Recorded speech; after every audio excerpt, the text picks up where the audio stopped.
अस्सलाम वालेकुम। मेरी ज़िंदगी में ना एक ऐसा मोड़ आया कि जब मुझे लगा कि मेरी आँख में आंसू नहीं आता था, मुझे हंसी नहीं आती थी, मुझे ये एहसास नहीं होता था कि मैं गंद में बैठी हुई हूँ, घर गंदा है या कपड़े गंदे हैं या मैंने नमाज़ पढ़ी है या नहीं पढ़ी। मैंने मैंने लोगों से बात करनी छोड़ दी। मुझे कोई पता नहीं चलता था कोई क्या कह रहा है।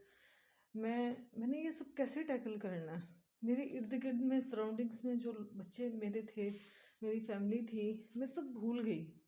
मुझे कुछ समझ नहीं आया। ये डिप्रेशन का बहुत बड़ा लेवल था जिससे मैंने जंग लड़ी। लेकिन मैंने ये एक चीज़ फील की कि मैं इस जंग के दौरान बहुत ज़्यादा एक कई लम्हों पे मैंने सोचा कि मैं सुसाइड कर लेती हूँ। ऐसे फील हुआ कि यार ऐसी ज़िंदगी से तो मौत अच्छी है। बहुत दफ़ा फील हुआ। लेकिन मेरी ज़िंदगी में ऐसे बहुत से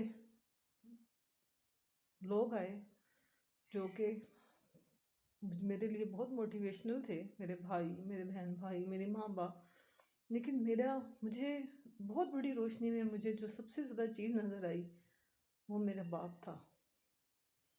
मैंने बहुत सोचा। पता नहीं खुदा ने मुझे इतना ज़्यादा पीछे ले गया कि मुझे अपने बाप की वो एक एक चीज़ याद आने लग गई जो उन्होंने मुझे सिखाई थी। मेरा दिल करता था कि मैं दोबारा से अपने बाप से मिलूं। मैंने डॉक्टर से ये बात की, मैं अपने बाप से दोबारा से मिलना चाहती हूँ। मैं अपने अब्बू को देखना चाहती हूँ। मैं अपने अब्बू को वो सब बताना चाहती हूँ जो अब्बू कहते थे कि बेटा ये वक्त आना है। मैं कहना चाहती हूँ अब्बू को कि अब्बू वो वक्त आ गया, अब मैं क्या करूँ। लेकिन यकीन करें मुझे खुदा ने इतना रास्ता दिखाया। मैंने अपनी पॉजिटिविटी का यहाँ तक लेवल था, ये मेरे बाप की दुआएं थीं। मुझे नहीं पता कि ये क्या था। मैंने ज़िंदगी में ऐसे बहुत सारी कुर्बानियाँ मुझे पता है मैंने दी हुई थी। मुझे लगा कि शायद खुदा ने वो मंजूर कर ली और मेरे अब्बू मेरे से बहुत दूर अल्लाह ताला के पास जा चुके हैं। लेकिन उनकी वो जो एक रूह की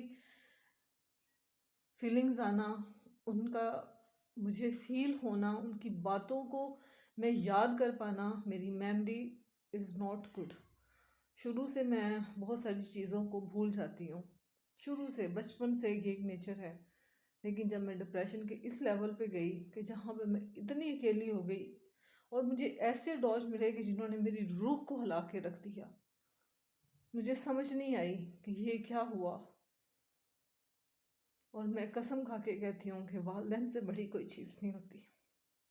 मुझे अब्बू ऐसे याद आए कि मुझे ऐसे लगा कि दूर रोशनी में ना एक अजीब सा मतलब एक मीनार नज़र आ रहा है।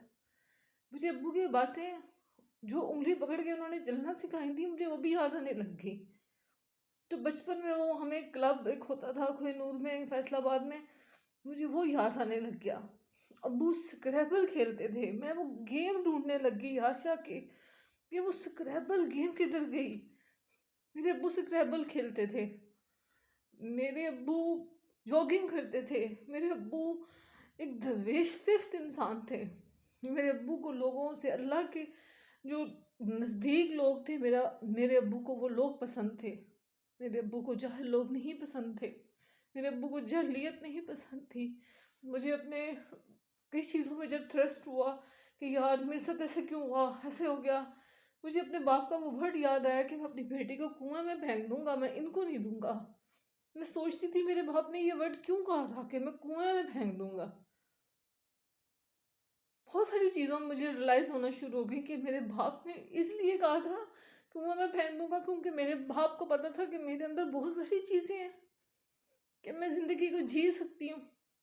मुझे अपने अब्बू के अल्फाज याद आए कि जब मेरे बाबू कहते थे कि मेरी इस बेटी के साथ मैं सारी ज़िंदगी हूँ। ये मेरी बेटी के साथ खुदा की कोई ऐसी चीज़ है जो मुझे खुद समझ नहीं आती कि इसके लिए वो आके खड़ी हो जाती है। और खुदा ने मुझसे बहुत काम लिए, बहुत बड़े बड़े काम लिए। लेकिन मैं एंड पे आके सिर्फ मैं अल्लाह ताला का शुक्र अदा करती हूँ कि अल्लाह ने मुझे सुरखरू किया। अल्लाह मुझसे राज़ी हो जाए ये चीज़ के लिए। मेरे पास आंसू नहीं आते थे, मैं कि रोती थी, अल्लाह मियाँ मुझे रोना तो मुझे नमाज के लिए खड़े होना था। आज मैंने डिप्रेशन की पता नहीं कौन कौन सी किस्मों से जंग लड़ी।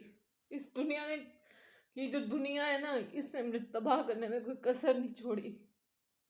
जब इंसान बिखरा होता है ना, तो मैंने ये चीज़ फील की है कि एक इंसान आपको इधर से खींचता है, किधर से खींचता है। आपके बारे में जो रिव्यूज़ दिए जाते हैं, आप अपने ऊपर डिप्रेशन इतना हावी कर लेते हो कि यार मैंने ये किया, मैंने वो किया। लेकिन उस सारे झंझेड़े के अंदर एक शख्स उठ के सिर्फ याद आता था